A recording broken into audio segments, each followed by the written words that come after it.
Seren didn't know the wounded soldier bleeding on her doorstep was the most feared alpha in the realm. She didn't know he'd been hunting something far more dangerous than enemies when he collapsed against her door. And she definitely didn't know that the moment her healing hands touched his skin, she would ignite a bond that would make him burn kingdoms to keep her. All she knew was that the storm had knocked out the village lanterns. Her last patient had left an hour ago, and she wanted nothing more than to crawl into bed and sleep until the rain stopped. The healer's cottage was small, 2 rooms tucked behind the apothecary where she mixed remedies and set broken bones. It wasn't much, but it was hers. The only thing her mother had left her besides a warning she'd carried for 23 years. Never let them see what you can really do. She was banking the fire when the knock came. Not a knock, a thud. Heavy. Desperate. Serene grabbed the iron poker and approached the door slowly. Thornwick was a border village, too small to attract trouble but close enough to the Ashvale Mountains that trouble sometimes wandered in anyway. Wolves, bandits, deserters from the war that had raged for 3 years in the Eastern Territories. She opened the door to find a man crumpled on her threshold. He was massive, even folded in on himself. She could tell he'd tower over her standing. Dark hair plastered to his face by rain and what looked like blood. Leather armor slashed open across his ribs, the wound beneath still seeping.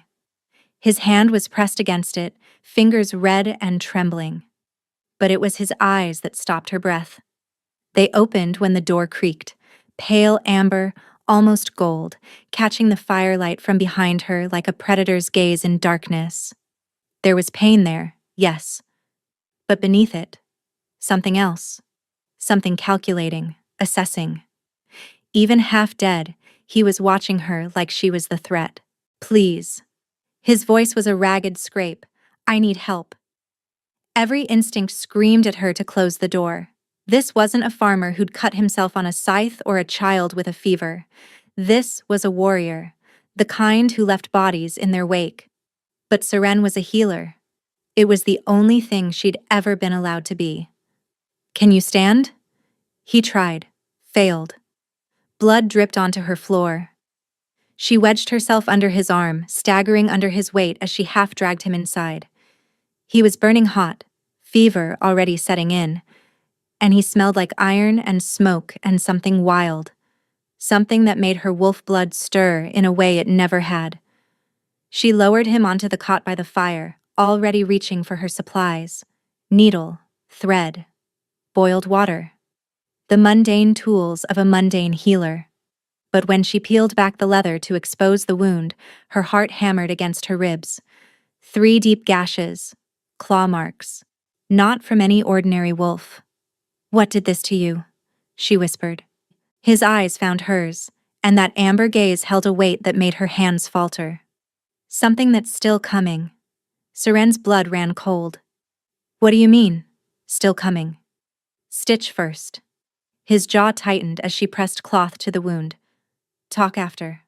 She wanted to argue, wanted answers, but the blood wasn't stopping. Mundane tools, mundane methods. That's what she told herself as she threaded the needle, as she cleaned the gashes with steady hands that betrayed nothing. But the wound wasn't closing the way it should.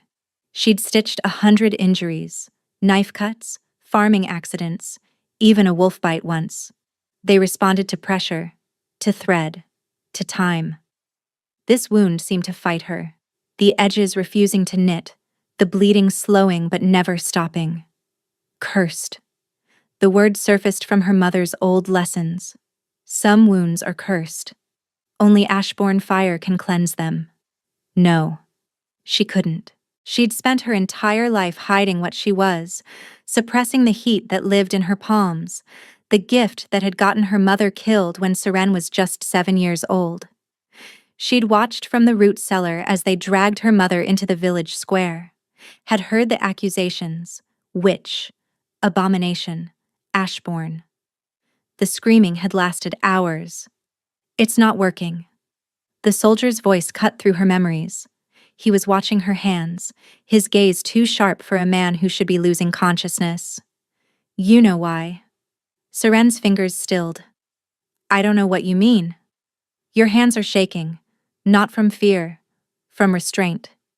You're holding something back. He reached up fast despite his wounds and caught her wrist. His grip was iron. I can feel it. The heat under your skin. She tried to pull away. Couldn't. I'm just a healer. A normal. There's nothing normal about you. His voice dropped, rough and certain. I've been tracking Ashbourne bloodlines for 3 years, hunting them. I know the signs. His thumb pressed against her pulse point. Elevated temperature, pupils that catch light wrong, and that smell, like embers and wild roses, all Ashbourne carry it. Your mother would have had it too. The world tilted. You didn't know her. No, but I know what she was. What you are. His grip loosened, not releasing but gentling. She was right to make you hide, Seren. The order to exterminate your kind came from the High Council itself. Every alpha in the realm was commanded to hunt the Ashbourne to extinction. Tears burned behind her eyes, but she refused to let them fall. Then why aren't you killing me? Something flickered across his face. Exhaustion, maybe, or something harder to name. Because I just spent 3 years following orders, burning villages, executing families, watching children scream for mothers who were already ash. His eyes held hers. I'm done killing for them. That doesn't explain why you're here, in my village, on my doorstep. Because they're coming for you. His voice hardened. The thing that clawed me open, it was a scout. Part of a pack sent to find the last Ashbourne. They know you exist, Seren. They have your scent. He released her wrist. You have maybe 2 days before they reach Thornwick. Maybe less. Seren stood frozen, her mind racing. 23 years of hiding. 23 years of being invisible, ordinary, safe. Gone in a single night. Who are you? She breathed. The soldier sat up slowly, pain etched in every line of his body, but his presence filling the room like a physical force. Kyle, Alpha of the Valdrin Pack. His eyes burned into hers. And I'm the only thing standing between you and a very painful death. Seren stumbled back, putting the table between them as if that flimsy barrier could protect her from an alpha. The stories about the Valdrin Pack were whispered even this far from the Eastern Territories. A warrior pack, brutal, undefeated. And their alpha, Kale the Oathless they called him, had never taken a mate. They said he'd carved his heart out years ago and replaced it with iron. They said he felt nothing. But the man watching her now didn't look like a monster. He looked exhausted, haunted. And something in his eyes when he said, I'm done killing for them, had cracked open a door she didn't want to examine. Why would you help me? Seren's voice came out steadier than she felt. You just admitted you've spent 3 years hunting my kind. Following orders. There's a difference. Not to the dead. Kale flinched. Just barely, but she caught it. No, not to the dead. Silence stretched between them, broken only by the rain hammering the shutters and the pop of the dying fire. Seren's mind raced through her options. Run. Where? She had no pack, no allies, and no money beyond the few coins villagers paid for her remedies. The Ashvale Mountains might hide her for a time, but winter was coming and she'd freeze before the hunters even found her. Stay and fight? She'd never thrown a punch in her life. The heat in her palms could heal, yes. But could it harm? Her mother had never taught her that. Had been killed before she could. What do you want from me? Seren asked finally. You didn't collapse on my doorstep by accident. You tracked me here. So what's the price of your protection? Kale's expression shifted. Respect? Maybe, for cutting through the pretense. The wound won't heal with normal methods, you know that. It needs Ashbourne fire. He gestured to his ribs. Cleanse the curse and I'll get you out of Thornwick before the hunters arrive. I'll take you somewhere they'll never find you. And after? When I've healed you? When I've served my purpose? What then? You hand me over to the council? Collect whatever bounty they've placed on the last Ashbourne head? No bounty. His jaw tightened. The extermination order is unofficial. The council doesn't want anyone to know that Ashbourne still exist. It would make them look weak. They want you erased quietly. Completely. Before we continue, please take 2 seconds to like this video. Serene laughed, but there was no humor in it. So I'm supposed to trust an alpha who's been hunting my bloodline for 3 years. Trust that you'll protect me instead of delivering me to slaughter. You don't have to trust me. Kyle stood slowly, towering over her despite the wound still seeping through his ruined armor. You just have to decide whether dying here is better than taking a chance. He extended his hand, not demanding, offering. 7 days. That's how long it'll take to reach the Grey Mist Sanctuary in the Northern Territories. Neutral ground. No pack has jurisdiction there. He paused, his golden gaze holding hers. Heal me tonight. Travel with me for 7 days, and I'll deliver you to safety in Grey Mist, beyond the council's reach. After that, you're free. You never have to see me again. 7 days. A lifetime or a death sentence. She couldn't tell which. How do I know you'll keep your word? You don't. His eyes held hers, unwavering. But I'm offering it anyway. That has to count for something. Seren looked at his outstretched hand, at the blood still staining his fingers, at the raw, exhausted honesty in his face. Her mother's voice echoed in her memory. Trust no one, little star. But her mother was dead, and the hunters were coming. She took his hand. The moment Seren's fingers made contact with his, something stirred beneath her skin. A flicker of warmth that had nothing to do with her Ashbourne blood and everything to do with the man standing before her. She pulled her hand back quickly, too quickly. Kale's eyes narrowed slightly, but he said nothing. Sit, Seren ordered, gesturing to the cot. And remove what's left of that armor. I can't heal through leather. He obeyed without argument, which surprised her. She'd expected an alpha to bristle at commands, especially from someone like her. Pack less, powerless, prey. But Kale simply unstrapped the ruined chest piece and let it fall, revealing a torso carved from years of war. Scars everywhere. Some old, silvered with time. Others newer, still pink and raised. And beneath them, muscles that spoke of violence as a way of life. But it was the fresh wound that demanded her attention. 3 jagged claw marks, still weeping dark blood, the edges blackened with curse rot. Seren knelt beside him, her heart racing. She hadn't used her fire in 16 years. Not since the night her mother died, when the grief had exploded out of her and scorched a perfect circle into the cellar floor. She'd been terrified of it ever since. This will hurt, she warned. I know. She placed her palms over the wound and closed her eyes. At first, nothing. Just the sticky warmth of blood and the rhythm of his breathing. Then she stopped fighting, stopped suppressing. Let the heat that lived in her core rise up through her chest, down her arms, into her hands. Her golden light bloomed between her fingers. Kale hissed through his teeth but didn't move, didn't pull away. The curse rot sizzled and burned away, replaced by new flesh knitting together beneath her palms. She could feel it, his body responding to her fire, cells regenerating, poison dissolving. But she could feel something else too, a thread, thin as spider silk, strong as iron chain. It stretched from somewhere deep in her chest and anchored itself to him, to his heartbeat, to his very essence. Her eyes flew open. Kale was staring at her, his expression wide with something she'd never expected to see on the face of a killer. Shock. And beneath it, recognition. What was that? Seren breathed, jerking her hands away. The wound was closed now, fresh pink skin where the gashes had been. But the thread remained, pulsing faintly in her awareness like a second heartbeat. Kyle didn't answer immediately. His chest rose and fell rapidly, his hands gripping the edge of the cot so hard the wood creaked. That wasn't just healing.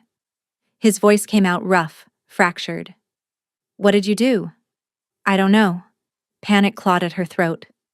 It's never felt like. She couldn't finish. Couldn't name the thing now tethered between them. But Cale could. A bond. The word dropped like a stone into still water. You initiated a mate bond. The room spun. That's not possible. I wouldn't. It's not about choice. Cale's eyes burned into hers. It's about compatibility, about souls recognizing each other. He stood abruptly, putting distance between them. And apparently, yours just recognized mine. Serene's legs gave out.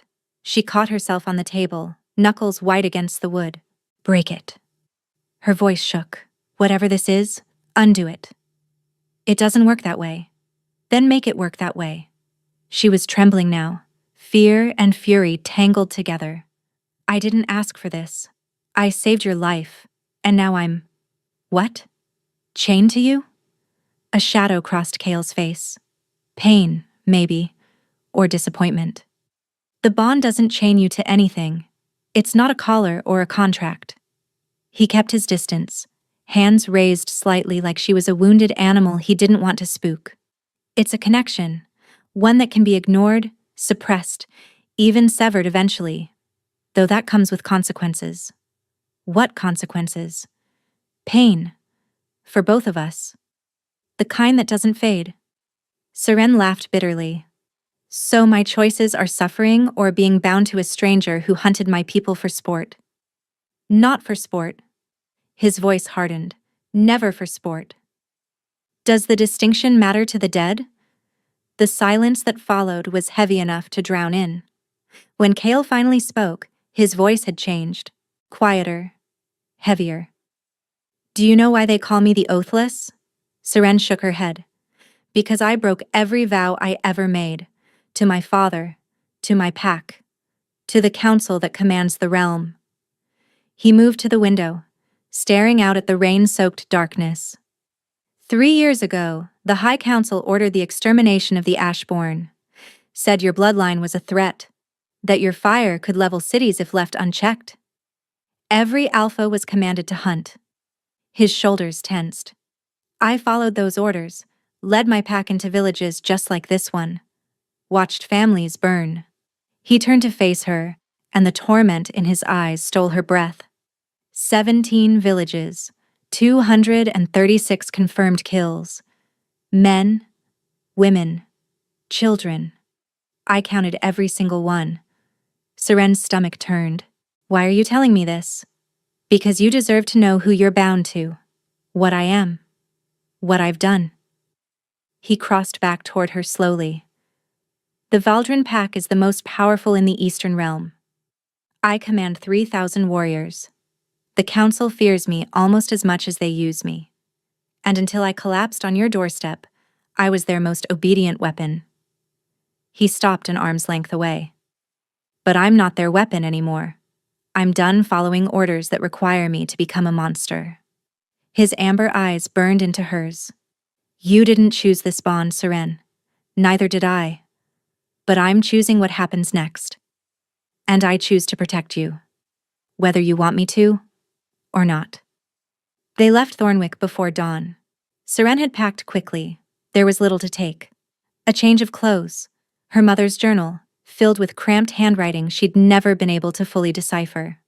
A small pouch of dried herbs and the coins she'd saved over the years. Everything else she left behind. The cottage. The apothecary. The life she'd built stitch by careful stitch for 16 years. Gone in a single night, just like her mother had warned.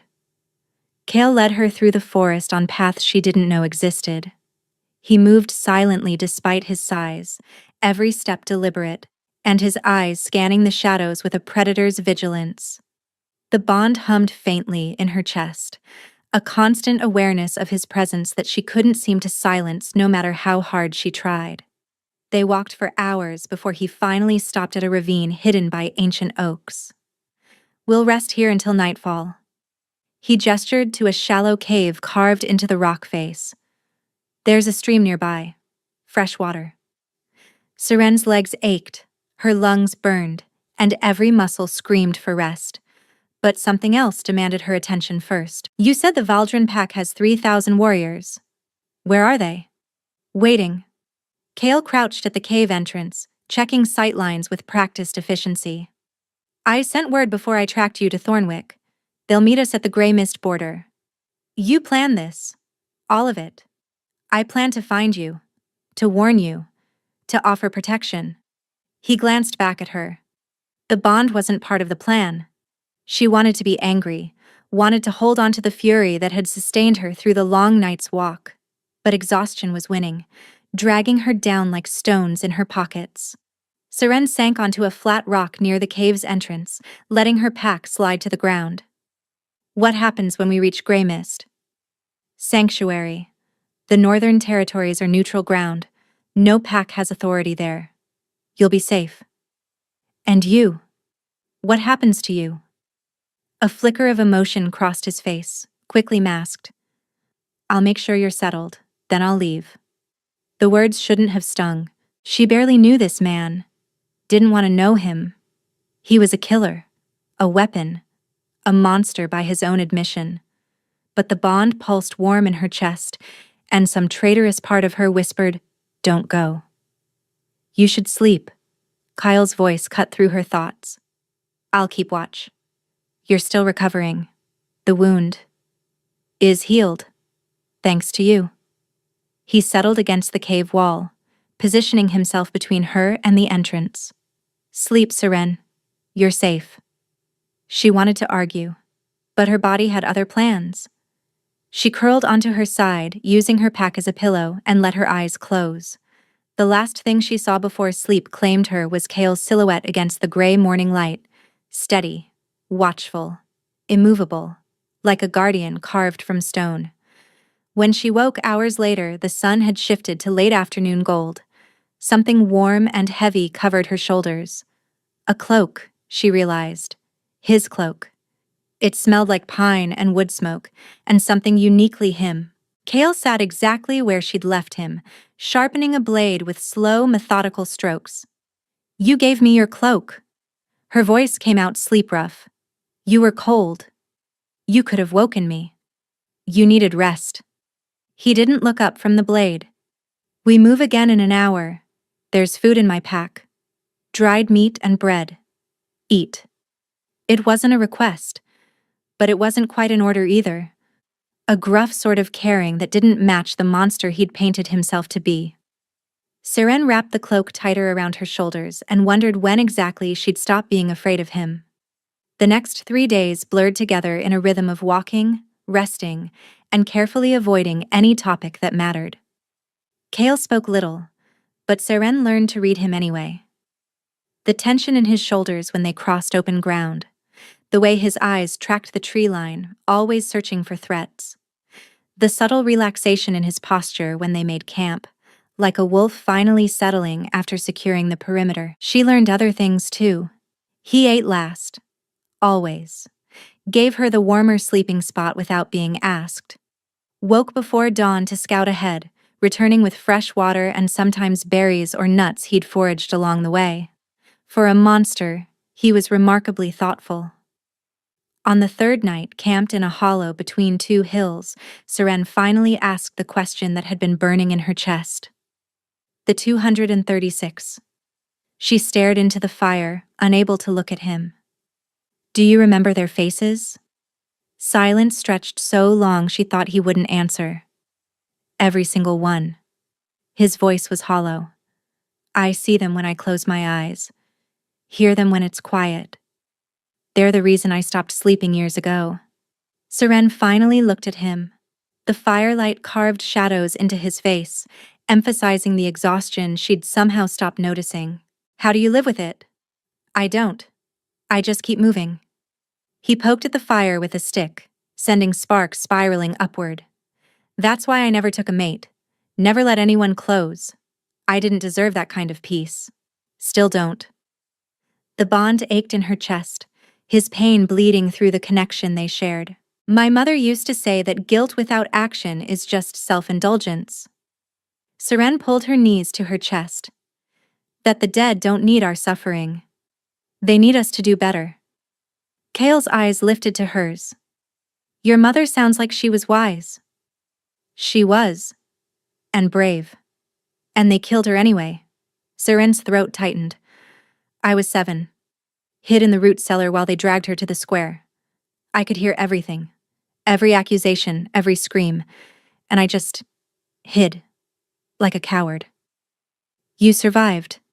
His voice was fierce. That's not cowardice. That's strength. It doesn't feel like strength. It feels like betrayal. Like I let her die so I could live. Kale moved then, slowly, giving her time to pull away.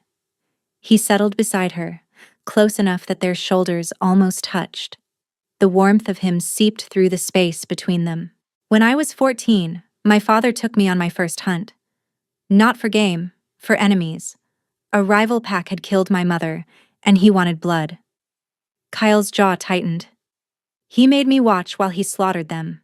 Every last one. Then he put a blade in my hand and told me to finish the wounded. Seren's heart clenched. Did you? Yes? The word was gravel. I was terrified. Sick. But I did it because he was my alpha, and I thought that's what strength looked like. Obedience without question. Violence without mercy. He turned to look at her, and the raw honesty in his eyes stole her breath. It took me 20 years to realize he was wrong. That real strength isn't blind obedience. It's knowing when to stop. When to say no. When to choose something different. His hand lifted, hesitated, and then gently brushed a strand of hair from her face. You survived, Seren. You hid your gift, built a life, and helped people heal. That's not betrayal. That's everything your mother would have wanted for you. Tears burned behind her eyes. You don't know that. I know that any mother who taught her daughter to survive did it because she wanted that daughter to live. Not just exist. Live. Fully. Freely. His thumb traced her cheekbone, featherlight. You've been hiding for 16 years. Maybe it's time to stop. That invisible thread between them pulled taut, warm, and insistent. Seren felt it reaching for him, felt her walls crumbling despite every instinct screaming to rebuild them. I don't know how. Her voice cracked. I've been invisible so long I don't remember what it feels like to be seen. Then let me show you. Kale's forehead dropped to rest against hers. Let me see you. All of you. The fear, and the fire, and everything in between. His breath was warm against her lips. The space between them shrank to nothing, but he didn't close it. I won't take what isn't offered freely, he murmured. Whatever happens between us, it's your choice. Always. Seren's heart raced against her ribs. Every logical part of her brain screamed to pull back, to maintain the walls that had kept her safe for so long. But the bond whispered something different. Home. He feels like home. She closed the distance. The kiss was soft at first, tentative, a question more than a statement. Then Kale's hand slid into her hair, tilting her head back, and the question became an answer. He kissed her like she was precious, like she was the first good thing he'd touched in years, and he was terrified of breaking her. His other hand found her waist, pulling her closer but never demanding, always giving her room to retreat. She didn't retreat. Seren's fingers curled into the fabric of his shirt, anchoring herself as the world dissolved into sensation. The scratch of stubble against her chin. The taste of wood smoke and something sweeter beneath. The rumble of a groan in his chest when she pressed closer. When they finally broke apart, both breathing hard, Kale rested his forehead against hers again. His eyes were closed, his expression almost pained. I didn't plan this. His voice was rough as gravel. Any of it. You were supposed to be a mission. Find the last Ashbourne, warn her, and deliver her to safety. That was it. And now? His eyes opened, amber burning in the firelight. Now I can't imagine walking away from you, and that terrifies me more than any battle I've ever fought. Seren's heart stuttered. You said you'd leave, after Grey Mist. You said, I know what I said. His thumb traced her jaw. I thought it was the right thing. Give you freedom. Let you build a life without a blood-soaked warrior haunting your doorstep. He laughed bitterly. But the bond doesn't care about what's right. And neither does this thing in my chest that stops beating every time you look at me. Chaol. You don't have to say anything. He pulled back slightly, putting space between them that felt like miles. The bond can be suppressed, ignored, eventually severed. I meant that. If you want me gone after this, I'll go. I'll endure whatever pain comes with the breaking. I won't trap you. The echo of his earlier words struck something deep in her chest. I won't trap you. Not with duty, not with magic, not with anything. He meant it. She could feel the truth of it through the bond, his absolute commitment to her choice, even if that choice destroyed him. What if I don't want you to go? Hope flickered across his face, quickly smothered. Then I'd stay. For as long as you'd have me. But Seren. He caught her hands in his grip gentle but urgent. You need to be sure. I'm not a good man. I've done things that can't be forgiven. Choosing me means choosing all of that. The blood, the guilt, the enemies who'll hunt us both. I know. Do you? His eyes searched hers. Because I need you to understand. If we do this, if we let the bond settle fully, I won't be able to let you go. Not because the magic won't allow it, but because I won't survive it. You'll own every broken piece of me, Seren, and I'm terrified of what happens if you decide those pieces aren't worth keeping. The vulnerability in his voice shattered something inside her. This man, this warrior who commanded armies and bore the weight of 236 souls, was afraid. Not of battle, or death, or pain, but of her. Of not being enough for her. I'm terrified too. Seren squeezed his hands. I've spent my whole life running from connections, hiding so deep that no one could ever find me, or hurt me. And now you found me anyway. And instead of wanting to run, I want to stay. Seren, ask me again. She cut him off. At the end of all this, when we reach Grey Mist and the hunters are dealt with and I've had time to breathe, ask me if I want you to stay, and I'll give you my answer. Chaol's expression shifted, hope warring with caution. You're not saying no. I'm saying I need time, to be sure, to know this isn't just the bond or the danger or the fear talking. She lifted their joined hands and pressed her lips to his scarred knuckles. But I'm also saying that right now, in this moment, I don't want to be anywhere else. The smile that broke across his face was like sunrise after endless night. I can live with that. They reached the edge of Valdrin territory on the 5th day. Chaol had sent a scout ahead the night before. A lean, silver-haired wolf named Torin, who'd appeared from the shadows without warning, nearly giving Seren a heart attack. The two alphas had spoken in low voices while she pretended to sleep, catching fragments of words that made her blood run cold. Council enforcers, Commander Draven, 2 days behind, maybe less.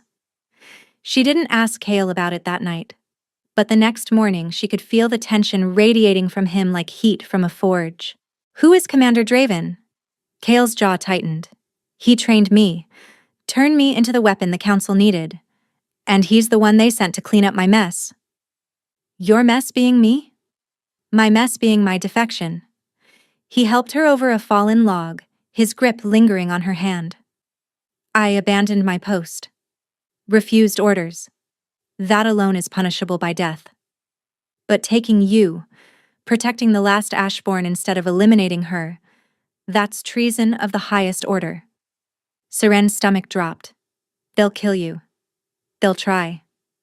His expression was granite. Draven is ruthless, efficient, and utterly loyal to the council.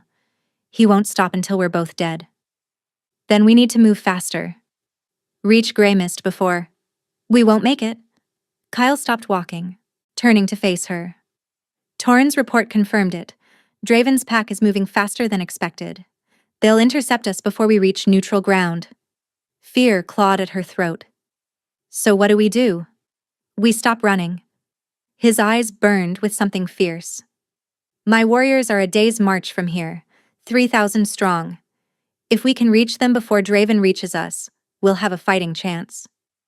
And if we can't? Kale stepped closer, his hands framing her face with devastating gentleness. Then I'll hold them off while you run. I'll buy you as much time as I can. You head north. Don't stop. Don't look back. And you find Grey Mist. Tell them Kale of Valdrin sent you. They'll protect you. No. The word ripped from her chest. I'm not leaving you to die. Seren, no. She gripped his wrists, holding him in place. You don't get to sacrifice yourself for me. Not after everything. Not when I... Her voice cracked. I won't watch someone else I care about die while I hide. A spark of wonder crossed his expression. Someone you care about? Don't make me say it. Not yet. Not like this. Tears burned her eyes.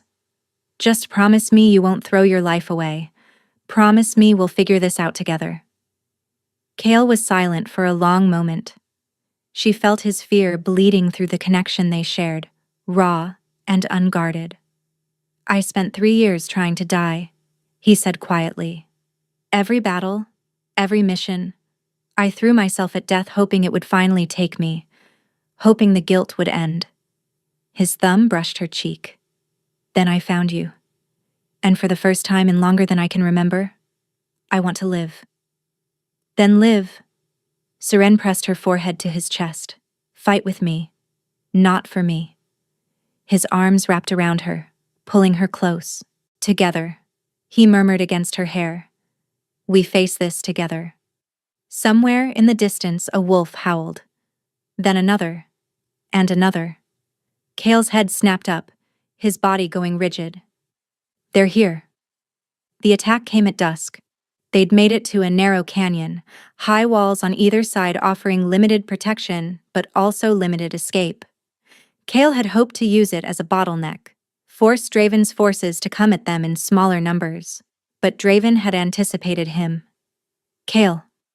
The voice echoed off the canyon walls, smooth and cold as glacier water. Did you really think you could outrun me? Commander Draven emerged from the shadows at the canyon's mouth, flanked by at least 40 warriors.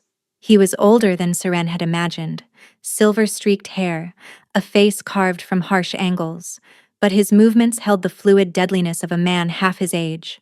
Driven. Kale pushed Seren behind him, his body a wall between her and danger. This doesn't have to end in blood. It ended in blood the moment you chose a witch over your duty. Draven's eyes flickered to Seren with contempt. The last Ashborn. She doesn't look like much. She's under my protection. Your protection means nothing. You're a traitor. Your pack is scattered, and the council wants her dead. Draven drew his blade, the steel catching the dying light. Stand aside, Kale. Die with honor, at least. The only one dying today is you. Draven laughed. Bold words from a man outnumbered 40-2. Who said anything about 2? The howl that split the air came from above. Seren's head snapped up in time to see dark shapes pouring over the canyon rim. Wolves, dozens of them, their eyes gleaming in the twilight. They flowed down the rock face like a living avalanche, and at their head was Torin, his silver fur blazing. The Valdrin pack had arrived. Chaos erupted. Wolves clashed in a fury of teeth and claws, the canyon filling with snarls and screams. Kale shifted mid-stride, his human form dissolving into something massive and dark. A black wolf the size of a horse, eyes blazing gold with killing fury. Seren pressed herself against the canyon wall, pulse racing. She was useless here. No combat training, no weapons. Just a healer with fire in her veins and no idea how to use it. Then she saw Draven cutting through the battle toward her. He moved like death itself, his blade carving a path through anyone who stood in his way. 2 of Kale's warriors fell before they could even raise their defenses. Then 3 more. And Kale was too far away, locked in combat with a massive gray wolf, unable to break free. Draven smiled as he approached. "The Alpha's little pet. Let's see what makes you so special." He lunged. Siren's hands came up instinctively, not to shield, but to push, and the fire that had lived dormant in her blood for 16 years finally answered. Golden flames erupted from her palms. Draven screamed, staggering back, his sword arm blackened and smoking, but he didn't fall. He snarled through the pain, switching the blade to his other hand and charged again. This time, Siren didn't hesitate. She let the fire consume her fear, let it rise and rise until it felt like she might burn from the inside out. Then she released it. A wall of ashborn flame exploded outward, sweeping across the canyon floor like a living thing. It didn't touch Kale's wolves. Somehow, impossibly, it curved around them like water around stones. But Draven's warriors weren't so lucky. They scattered, howling. Those too slow to flee caught in flames that burned with 16 years of suppressed rage. Draven alone remained standing, shielded by some artifact around his neck that glowed with protective runes. But his forces were broken, fleeing into the night, and his eyes held something that hadn't been there before. Fear. "This isn't over." He backed toward the canyon mouth, clutching his ruined arm. "The council will send more. They'll never stop hunting you." "Then tell them to send their best." Siren's voice came out strange, layered, powerful, not quite her own. "Because the next ones won't run fast enough." Draven disappeared into the darkness. The battle was over. Kale shifted back to human form, crossing to her in 3 strides. His hands found her face, her shoulders, and her arms, checking for injuries, assuring himself she was real. "You're alive." His voice shook. "You're alive, and you just—" "I don't know what I did." Siren's legs buckled, the fire's aftermath hitting her all at once. "I've never— It just happened." Kale caught her before she hit the ground, pulling her against his chest. Around them, the Valdrin pack was regrouping, tending to wounded, securing the canyon. But Kale saw only her. "You saved us." He pressed his lips to her forehead. "You magnificent, terrifying woman. You saved us all." They reached Greymis 2 days later. The sanctuary was nothing like Siren had imagined. She'd pictured walls, guards, cold stone fortifications. Instead, she found a valley nestled between snow-capped peaks, filled with wildflowers and wooden lodges that seemed to grow from the earth itself.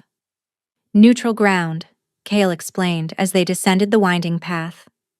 "No pack holds dominion here. It's sacred. A place for healing, for refugees, for those who need shelter from the storms of the realm." Siren breathed in the clean mountain air and felt something loosen in her chest. For the first time in weeks, maybe years, she felt safe. The elders of Greymist welcomed them without question. They'd heard of Kale's defection, of the Ashborn's survival, of the battle in the canyon. Word traveled fast among the packs, and the story of golden fire that spared allies while consuming enemies had already become legend. They gave Siren a cottage at the valley's edge, small but warm, with a view of the mountains and a garden already blooming with herbs she recognized. "You could rebuild your practice here," Kale said, standing in the doorway while she explored. "The sanctuary always needs healers." "It's perfect." She ran her fingers over the worn wooden table, imagining mortar and pestle, dried herbs hanging from the rafters. "I could actually have a life here." "Yes." The tension in his voice made her turn. Kale stood rigid, his expression carefully blank, in a way she'd learned meant he was hiding something painful. "It's been 7 days," he said quietly. "Our agreement is fulfilled. You're safe now, under the sanctuary's protection. I've done what I promised." Siren's heart clenched. You're leaving. That was the deal. He didn't meet her eyes. 7 days. Then you never have to see me again. Is that what you want? What I want doesn't matter. It matters to me. She crossed the room, stopping just short of touching him. Look at me, Cale. He didn't. Please. His eyes finally lifted, and the anguish in them took her breath away. He expected her to let him go. Expected rejection, abandonment, the pain of a broken bond. He'd already resigned himself to suffering. And something about that assumption made her angry. You promised to ask me again, she said, at the end of all this. You said you'd ask if I wanted you to stay. His throat worked. Seren, ask me. Silence stretched between them. When he finally spoke, his voice was barely a whisper. Do you want me to stay? She answered by kissing him. Not soft this time, not tentative. She kissed him with everything she had. Every fear she'd conquered, every wall she'd torn down, every piece of herself she'd hidden for 16 years. And he kissed her back like a drowning man finding air. When they broke apart, both trembling, she pressed her hand over his heart. I love you. The words came easily, finally. I didn't want to. Tried not to. But somewhere between the blood oath and the battle and you giving me your cloak while I slept, I fell in love with you. Cale's breath caught. Say it again. I love you. Again. I love you, Cale of Valdren. I choose you. All of you. The blood, the guilt, the enemies, everything. I choose you. He pulled her close, his whole body shaking. I love you too. His voice cracked. I've loved you since you healed me with shaking hands and defiant eyes. I just didn't know what to call it. Call it ours. Seren smiled against his chest. Call it home. They bonded under the summer moon, 3 months later. Grey Mist tradition required a ceremony at midnight, when the veil between worlds was thinnest and bonds forged would last beyond death itself. The entire valley gathered. Valdren warriors, sanctuary residents, even a few refugees who'd trickled in seeking shelter. Seren wore white linen threaded with gold, her hair loose around her shoulders, a crown of wildflowers woven by children who'd adopted her as their unofficial healer. She'd gained weight since arriving at Grey Mist, the hollow-cheeked exhaustion of her former life replaced by something healthier, happier, and whole. Cale wore black, as always, but his expression held none of the darkness that had haunted him when they'd first met. He smiled now, laughed with his warriors, slept through the night with Seren curled against his chest, the nightmares finally quieting. He still counted the dead, still carried the weight of 236 souls, but they'd learned together, that guilt didn't have to mean punishment. That redemption came through living better, not dying broken. The elder who performed the ceremony was ancient, her voice carrying across the silent valley like wind through leaves. Do you choose this woman? This bond? This life intertwined with hers until the stars themselves burn out? Cale's eyes never left Seren's face. I choose her. Today. Tomorrow. Every day the gods see fit to give me. And do you choose this man? This bond? This life intertwined with his until the stars themselves burn out? Seren smiled, tears streaming freely down her cheeks. I choose him. The warrior. The protector. The man who collapsed on my doorstep and changed everything. Then by the old laws and the new, I bind you. Heart to heart. Soul to soul. Fire to fire. When they kissed, golden light flared between them, the bond finally settling fully, completely, irrevocably. The crowd cheered, wolves howled at the moon, and somewhere in the chaos, Torrin started a drinking song that would continue until dawn. Later, much later, they lay tangled together in their cottage, moonlight spilling through the window. Tell me something, Seren murmured, tracing the scars on his chest. Something I don't know. Cale considered for a moment. When I was dying on your doorstep, I thought it was finally over. Thought I'd just fade away. Another casualty of a war that should never have been fought. His arms tightened around her. Then you opened the door, and I looked into your eyes and thought, not yet. Just one more day. One more day turned into forever. It did. He pressed a kiss to her hair. You saved me, Seren. Not just my body. Everything. You gave me a reason to stop running from death and start running toward life. You saved me too. She lifted her head to look at him. I was hiding so deep I'd forgotten what sunlight felt like. You dragged me back into the world, terrifying and beautiful as it is. She smiled. Fair trade. He laughed, low and warm. Fair trade. Outside, the celebration continued. But in their small cottage at the edge of the valley, Kale and Seren had already found everything they needed. She'd healed a wounded stranger expecting nothing but danger. Instead, she'd found a warrior willing to burn the realm for her, and gentle enough to let her choose whether she wanted to stay. She'd chosen. And as sleep claimed them both, wrapped in each other and the bond that pulsed warm between their hearts, Seren realized the truth her mother had never gotten to teach her. Some fires don't destroy. Some fires forge something new from the ashes, and this fire, their fire, was only beginning. Where are you listening from? Let's meet in the comments. I love hearing your thoughts. And if you'd like to support me, please subscribe. It's free, and it helps more people hear these stories.